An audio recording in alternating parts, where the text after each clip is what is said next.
Bwana Yesu asifiwe. Ni wakati mwingine tena tunakutana katika kipindi chetu cha Bible Study katika familia.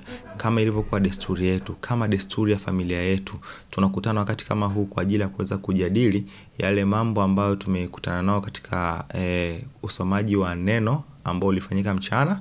Yale maswali tunakutana nao sasa hivi na kuyaweka mezani na kupata kuweza kuyapatia ufumbuzi. Naitwa Ruja Mvungi. Bwana Yesu asifiwe. Kwa majina naitwa Hilda Mlai. Napenda kuwakaribisha katika kipindi hichi cha kujifunza neno la Mungu. Kwa majina naitwa Beatrice.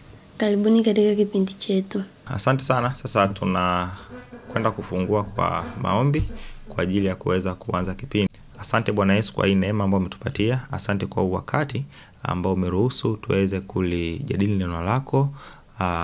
Tuweze kula chakula cha nafsi na roho. Asante Bwana kwa maana unakwenda kutulisha chakula kilichokuwa safi, chakula chenye kuimarisha roho zetu na kuzikuza imani zetu. Asante Bwana Yesu, tumeomba haya katika jina lako Yesu Kristo. Amen. Amen. Nina maswali katika Matendo 4 mstari wa 1 na 2. Nasema hata walipokuwa wakisema na watu wale, makuhani na akida wa hekalu na Masadukayo wakawatokea. Wakafadhaika sana kwa sababu wanawafundisha watu na kuhubiri katika Yesu ufufuo wa wafu. Swali langu ni hivi, kwa nini makuhani na akida wa hekalu walifadhaika baada ya kukuta wale wanafunzi wakifundisha kuhusiana na habari za ufufuo wa Yesu Kristo? Ufufuo wa wafu katika Yesu Kristo. Masadukayo katika dhehebu lao walikuwa hawaamini kwa habari ya kufufuka kwa wafu. Walikuwa wanaamini kwamba mtu akifa ni amekufa. Yaani hakuna kufufuka. Ndio maana hata alipoenda kufufuka Lazaro ambaye alizikwa siku kadhaa zilizopita afa akaja akafufuka, ilikuwa ni changamoto kwao. Lakini wao huwa hawaamini kwa habari ya mtu anaweza akafa na akafanyaje? Akafufuka, imani yao. Pia makuhani nao walikuwa hawaamini. Sasa kwa sababu makuhani wanatoka katika dhehebu la Masadukayo. Ni hao. Kwa ndio maana unakuta, ndio maana hapo walitokea, anasema hivi, hata walipokuwa wakisema na watu wale, makuhani na akida wa hekalu. Akida unajua ni nani? Akida kiongozi. Akida ni nani? Akida wa hekalu. Akida wa hekalu. Akida sio kiongozi, anakuwa na watu chini, askari chini yake. Sasa akida hapa, akida wa hekalu maana yake ni askari wa hekalu. Ndio inamaanisha hivyo. Lakini kwa kusoma wale akida wengine wa kwenye nini, wale ndio ni viongozi wanaokuwa na watu. Viongozi wanaokuwa na watu wao chini. Hata ilipokuwa akisema na watu wale, makuhani na akida wa hekalu na Masadukayo. Unaona hicho kitu makuhani, akida, askari, maana yake na yeye pia ni Msadukayo. Pamoja na Masadukayo wakawatokea watu na kuwauliza kuhusu habari za nini?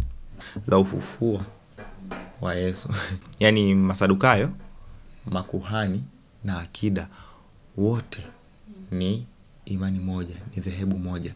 Yaani kiufupi ni hivi kwamba kulikuwa kuna madhehebu mawili katika dini ya Kiyahudi. Sawa? Ambao ni Mafarisayo na nini? Na Masadukayo. Sawa? Hawa walipishana. Ndio maana kazaliwa madhehebu haya mawili. Kundi la Masadukayo walikuwa laamini katika Biblia za Agano la Kale. Vile vitabu vya Agano la Kale viko vingapi? 30 ngapi? 36. 32. Sawa bwana, wewe tuulize maswali zaidi. Sasa walikuwa wanaamini vitabu vingapi? Katika hivyo vitabu walikuwa wanaamini vitabu vingapi? 5. Ambao ni Mwanzo, Kutoka, Mambo ya Lawi, Hesabu, Mambo ya Lawi pamoja na nini? Na Kumbukumbu la Torati. Walikuwa wamemaliza hapo. Si ndio?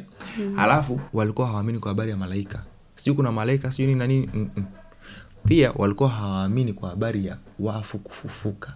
Wenyewe wanajua mtu akishakufa ni amekufa. Masuala ya ufufuo, sijui kuna kiama ya wafu, wenyewe hakuna hicho kitu. Unaelewa vizuri sijui? Hakukuwa na hicho kitu. Walikuwa na ndio ilikuwa msingi wao wa imani yao iko hivyo.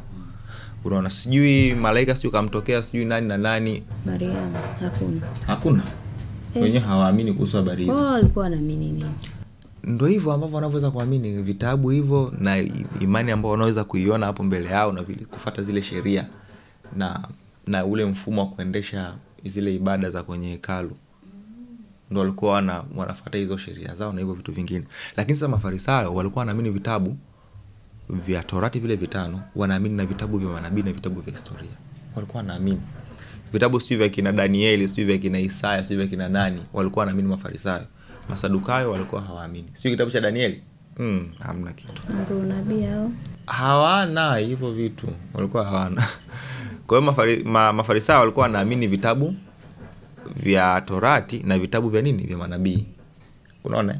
Alafu walikuwa wanaamini kwa habari ya kufufuka na kiyama ya wafu. Wanaamini kabisa kuna mtu anaweza akafa na akafufuka, lakini wanaamini katika ile siku ya mwisho ya hukumu kwamba watu wote watafufuliwa kisha kutakuwa kuna nini?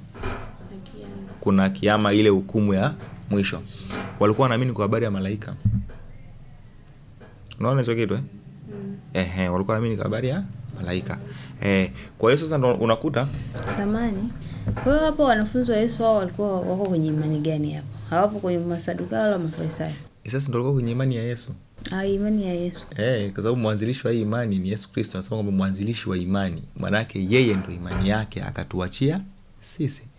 Kwa hiyo walikuwa ni sasa wametoka kwenye Usadukayo na Ufarisayo, wameenda kwenye imani nyingine ambayo ni imani ya Kristo Yesu. Imani ya neema, tena hapo katika nini? Katika sheria. Kwa sasa hawa walipowakuta hawa wanahubiri kwa habari ya ufufuo wa Yesu na Yesu kafufuka, wakafadhaika. Yaani hao wanaongea vitu gani? Mbona hivi vitu havipo, wanadanganya watu? Unaona hicho kitu? Hakuna mtu anaweza akafufuka. Lakini japokuwa walisahau kwamba walishuhudia Lazaro alifufuliwa, lakini hawakujua hicho kitu. Kwa ndo walishuhudia Lazaro akiwa anafufuliwa. Walishuhudia. Bado hawakuamini. Kwanza walikuwa wanataka wamuue Lazaro tena. Wamuue tu akarudi kule alikuwa kafufuka. Unaona hicho kitu? Kwa hiyo sasa mchakato ukaenda hivyo. Kwa swali lako ni kwa sababu ya hicho kitu kwamba wao hawakuwa wakiamini katika hiyo na walikuwa wanapinga na walikuwa wanazozana sana na Mafarisayo walikuwa wakikutana. Swali jingine. Nina swali. Matendo 4 mstari wa 6. Nenda nisome.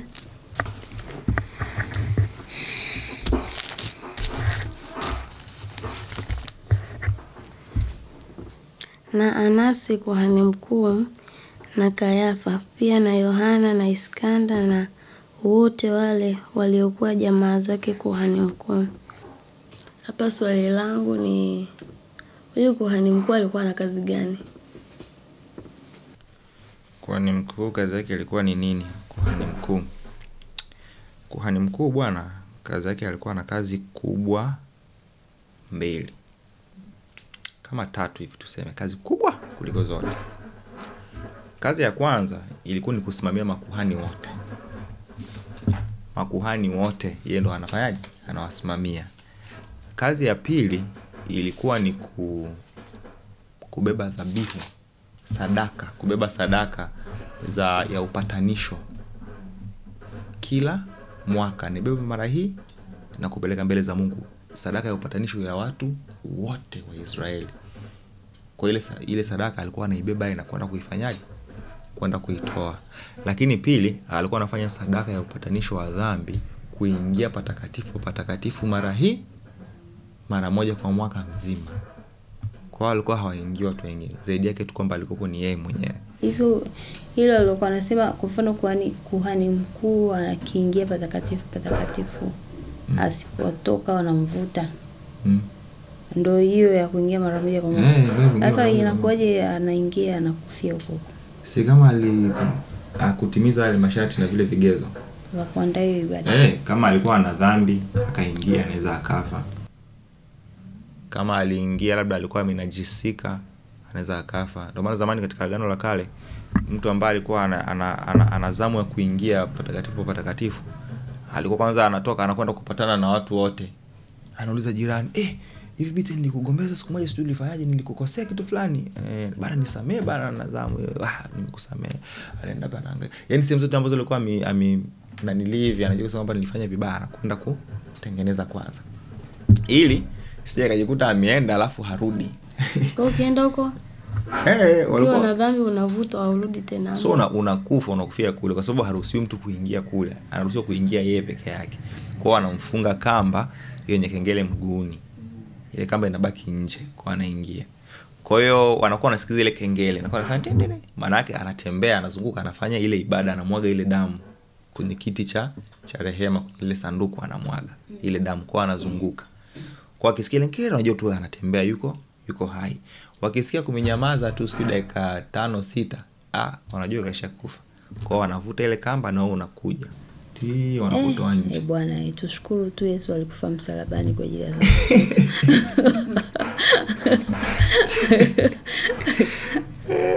Maana tunapata ujasiri wa kusogelea kiti cha rehema. Mimi nilikuwa nawaza saa watu ilikuwa je walikuwa wanafanya usafi. Basi na maana kulikuwa kuchafuki kule. Kulikuwa kuchafuki. Au walikuwa wanasafisha makuhani. Kwa sababu ule utukufu wa Mungu. Sema makuhani wenyewe nao si vile vile. Ndio waingii. Kama waingii kwa yaani unaingia hiyo mara moja. Mara moja. Alafu naambia kwamba lazima ulikuwa unatawadha kama unachukua udhu kama Waislamu. Ukienda kwenye ibada za Kiislamu kuna sehemu kuna birika la maji, yani kuna sehemu kuna bomba za maji zinamwaga maji. Kwa hiyo mnaingia pale mnanawa kichwa, uso, unaosha mikono, unaosha miguu, kuna dua unazisema, yani maana yake unajitakasa. Maana dhambi zilikuwa zinakaa nje. Unajitakasa. Ili unakuwa uko tayari kwa ajili ya kuingia kufanya ibada. Kwa wale wanakuwa wanajitakasa, wanajiandaa, wanakuwa ni watu safi ambayo haruhusiwi kumgusa mtu mwingine yeyote.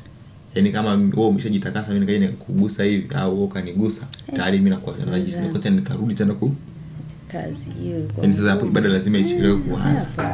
Kwa sasa ili kuweza kuzuia hicho kitu, makuhani hakuna kugusana. Wale makuhani walikuwa na guide akiwa anaenda ndani. Makuhani wamemzunguka anapotembea, yani kuna mtu kumgusa. Jamani. Wanamnyosha, anatembea naye. Makuhani wengi wamemjalia hivyo, wamemzunguka wanaenda mpaka anaingia kwenye ule mlango. Ndio wakati gumu. Kwa hiyo hizo ni kazi za kuhani mkuu. Nimekutajia kazi zake kubwa ngapi? 2, 3. Ya kwanza kusimamia makuhani wote. Ya pili kutoa sadaka ya upatanisho wa watu wote. Ya tatu kuingia patakatifu mara moja kwa mwaka. Hilda akaongeza unakuwa na kamba mguuni na kengele. Ukizingua habari yako ndio imeishia hapo. Swali jingine katika Matendo 4:11 nasema yeye ndiye jiwe lililodharauliwa na wanyinyi waashi, nalo limewekwa kuwa jiwe kula pembeni. Swali langu, je, kwa nini Yesu alifananishwa na jiwe kula waashi? Sawa? Na mstari huu unamaanisha nini? Yeye ndiye jiwe lile lililodharauliwa na ninyi waashi, nalo limekuwa jiwe kuu la pembeni. Unajua zamani Israeli walipokuwa wakijenga nyumba, miaka hiyo tuseme tu sio Israeli, kipindi kile sehemu nyingi walikuwa wakijenga nyumba, walikuwa na kwenye msingi kuna jiwe ambalo lilikuwa linawekwa kwenye ule msingi ambao ulikuwa umechimbwa. Lenyewe ndo linakuwa mwongozo. Lenyewe kazi yake ndo linaweka direction kwamba huu ukuta uweje na uimara wa ukuta. Kwa uimara wa ukuta unategemea zaidi jiwe la msingi. Jiwe la nini? La msingi. Ni jiwe kuu. So la msingi. Nimesema la jiwe kuu. Jiwe la msingi. Kwa hiyo yani uimara wa ukuta ulikuwa unategemea nini? Jiwe kuu. Mwelekeo na uimara wa ukuta ulikuwa unategemea sana nini? Jiwe kuu. Kwa sababu anaposema kwamba Yesu ndo amekuwa jiwe kuu la pembeni, yaani maana yake yeye ndio msingi, ndio anauimarisha ule ukuta kwa ajili ya kwenda kujenga ile nyumba. Ndio maana Mtume Paulo katika Wakorinto mahali fulani amesema hivi kwamba msingi mwingine hakuna ila ule msingi uliokwisha kuwekwa. Nao ni nani? Ni Yesu Kristo. Ndio anasema kwamba kila mtu anajenga juu yake. Anajenga juu ya ule msingi. Yaani msingi mwingine hakuna. Ila msingi uliokwisha kufanyaje? Kuwekwa. Huo msingi wenyewe ni nani? Kristo Yesu. Anasema kwamba ule msingi uliokwisha kuwekwa kwa kila mmoja ndo anajenga kupitia ule ukuta, kila mmoja anapandisha kipande chake katika ule ukuta, anaenda. Sasa ndio maana kuna mahali pengine tena Mtume Paulo anasema kwamba tunajenga jengo moja, lakini kila mmoja anafanya kazi tofauti, si ndio? Sasa kazi ya mtu itapimwa. Kama mwenye kuleta ulijenga utakuwa ujenge ukuta, ujenge tofali, ukaweka nyasi, maana yake siku hiyo zitapimwa kwa nini? Kwa moto. Kwa kama ni nyasi zitaungua, usimjenga jengo lako kwa nyasi, maana yake zitaungua, utatoka huko kapa. Kwa kila mmoja anaangaliwa kile alichokuwa amekijenga, je, kitakuwa na nguvu ya kusurvive kwenye moto? Sasa waliojenga kwa majani, nyasi, kwa kuni, sijui kwa mbao, sijui kwa nini, hiyo zimemalizika hizo. Kazi zao zitafanyaje? Zikiingizwa kwenye moto zitateketea. Kwa lazima ujenge na kitu ambacho ni imara. Lakini anapomaanisha kwamba tunajenga jengo, maana yake tunajenga kanisa. Kanisa sio jengo, kanisa ni watu. Yaani sisi hapa ni kanisa, tumekaa. Pale kanisa niko tunapoenda tunakusanyika, maana linaitwa jengo la kanisa. Sisi ndo kanisa lenyewe. Tunajengaje? Mimi ninachokifundisha hapa, tunachokisoma kwenye Biblia, tunachoweza kutolea ufafanuzi, mimi hapa ninajenga. Kwa ninapofundisha vizuri, nikanyosha, nikafundisha sawa sawa na mapenzi ya Mungu, maana yake nimejenga kwa dhahabu. Kwa Mungu ndo anapanga vile viwango kwamba mimi nimejenga kwa dhahabu, au nimejenga kwa majani, au nimejenga kwa nini. Yeye ndo anaangalia kwamba hii sasa ni dhahabu, hii ni shaba, hii ni tofali, hii ni chuma. Yeye ndo anaangalia, kwa ananipa. Kwa inategemea kila mmoja anajenga kwa nini, kwa namna gani. Kwa tunazungumza kwa habari ya neno la Mungu, kuanzia kulihubiri na kuliishi na kufundisha. Hivyo basi tunaposema jiwe kuu la pembeni, kwa nini aliitwa? Maana yake kwamba Yesu ndio msingi wa imani, na yeye ndio mwelekeo wa ukuta au mwelekeo wa jengo zima na uimara wake. Sawa? Maana yake mwanzilishi wa imani ni Yesu mwenyewe, na sisi sote tunafuata imani ya Kristo, sio imani ya mtu mwingine yoyote. Ndio maana Mtume Paulo alimwambia kwamba akasema hivi, yani hata akishuka malaika mbinguni akawahubiri injili tofauti na hii niliowahubiria na alaaniwe. Kwa maana ile injili iliyohubiriwa ndio injili ya Yesu. Hakuna injili nyingine zaidi ya hii. Injili ya ondoleo la dhambi kwa neema na kupokea uwezo wa kuweza kuishi pasipo kutenda dhambi katika ulimwengu wa sasa hivi. Tunaelewana vizuri?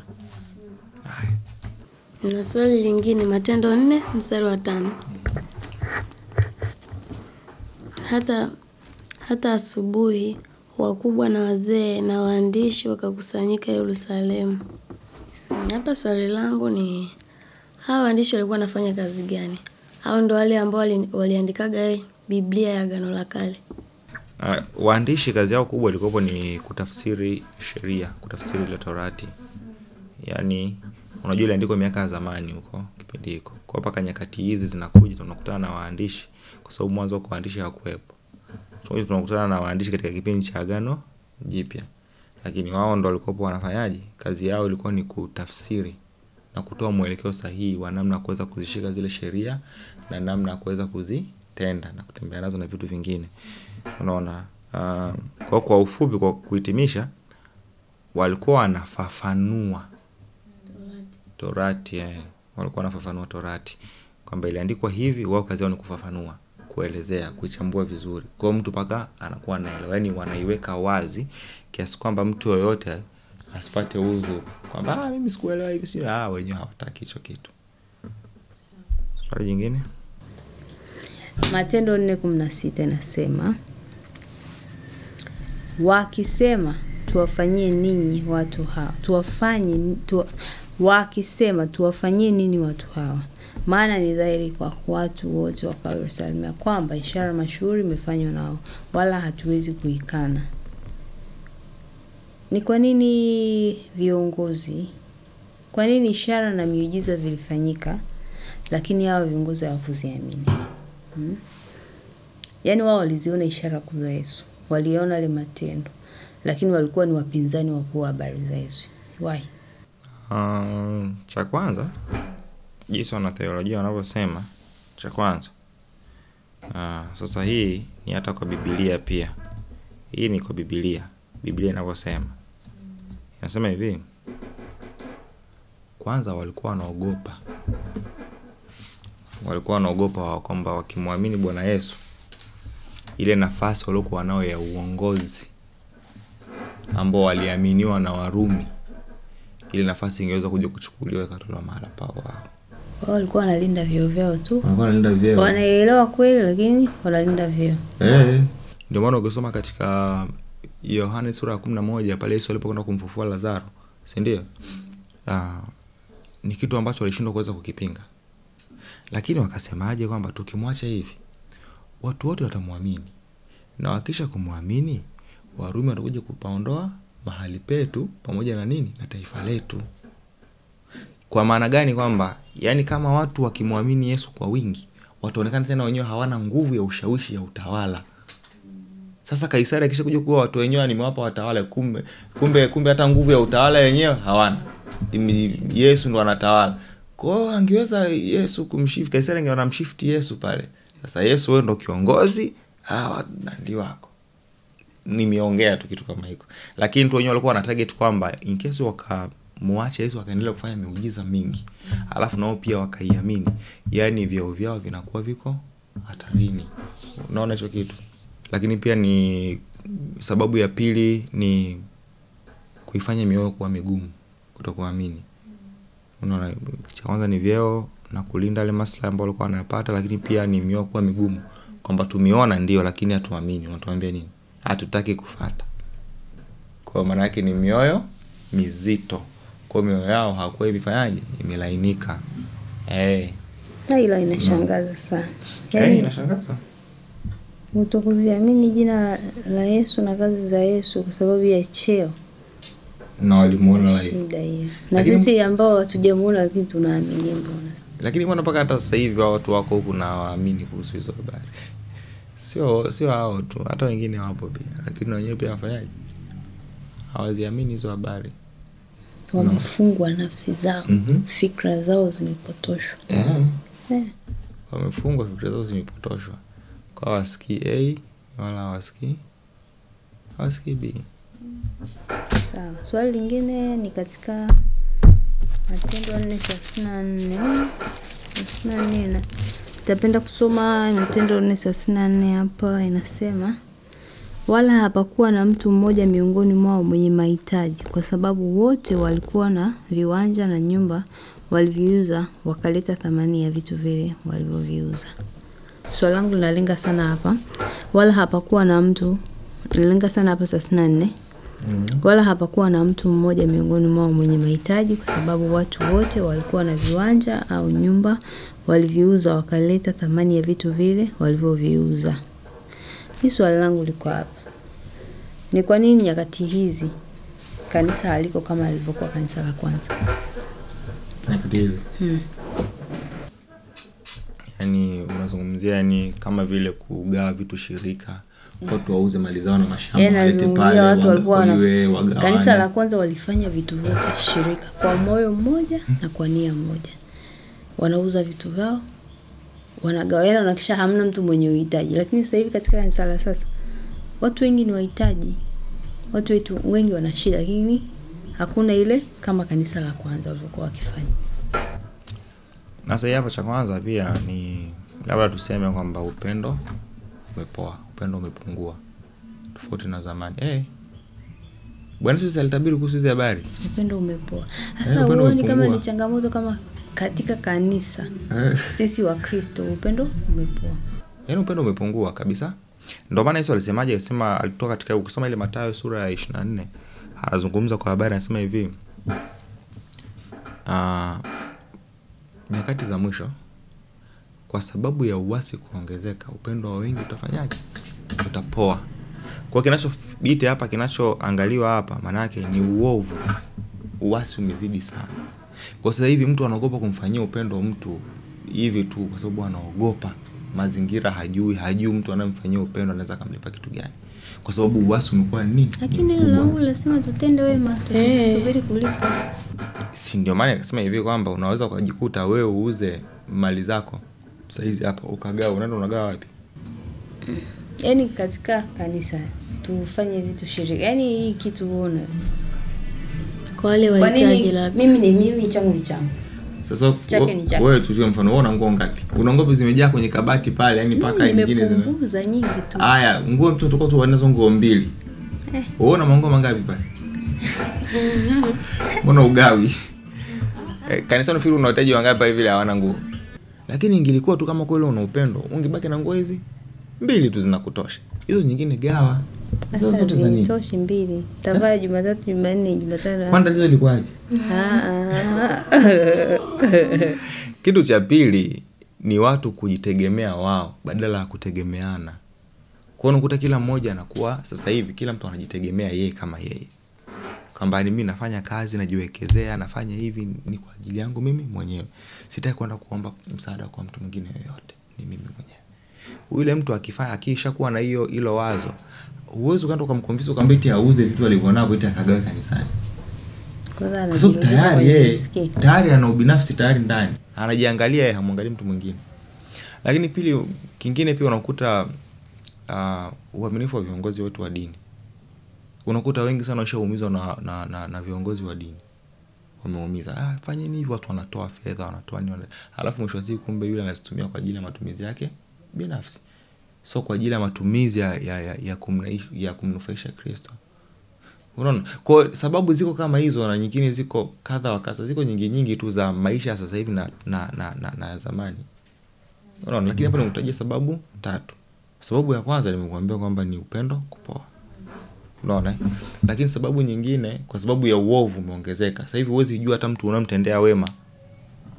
Ndio maana hata ukienda kanisani watu wanakuambia mimi nyumbani kwangu huwezi kwenda kila mtu. Kwa nini huwezi kwenda kila mtu? So mtu anajua kwamba huyu nikimpa huyu akaje nyumbani kwangu, inawezekana kanitenda ubaya. Sio tu kwa vitendo, au ataka nisema kanitangaza akafanya vyovyote vile anaweza kujisikia. Lakini pili, nikazungumzia kwa habari ya ubinafsi. Kwamba watu wanatafuta, wanajiangalia wao. Hataki kutengeneza ile cycle ya kutegemeana. Kwamba nikiwa nacho mimi ni mimi tu. Sitaki kukutegemea wewe. Tusiombane chumvi. Unajua kana kwenye hizo nyumba za sema nyumba za kishua ambao hawaombani hata chumvi. Yaani kila mmoja yuko nyumbani kwake na geti lake, yaani hakuna hata kuonana muonani. Labda tu mnakutana pale mnaporudi nyumbani. Kwenye magari mnapigiana naoni, jirani, ndio mnaonana pale kwenye magari. Ndio mnaishi hata mjuani mtaani. Mjuani. Unaona hicho kitu. Mnakutana kwenye misiba tu. Sasa niambie maisha kama haya yanaweza akafanya ile upendo wa zamani wa kanisa la kwanza ukarudi? Ni kitu ambacho kinakuwa ni kigumu.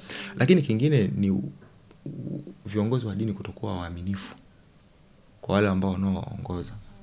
Unakuta tu wanaweza wakatoa fedha, wakatoa nini, wakajikunja, lakini yule kiongozi akazitumia kwa matumizi yake binafsi. Kwa pia hiyo inavunja ile mioyo ya watu kuwa shirika kwa moja. Lakini pia kuna wengine kwamba si kila unayemuona kwamba mtaani anahitaji msaada kwamba anahitaji msaada. Wengine hawahitaji msaada.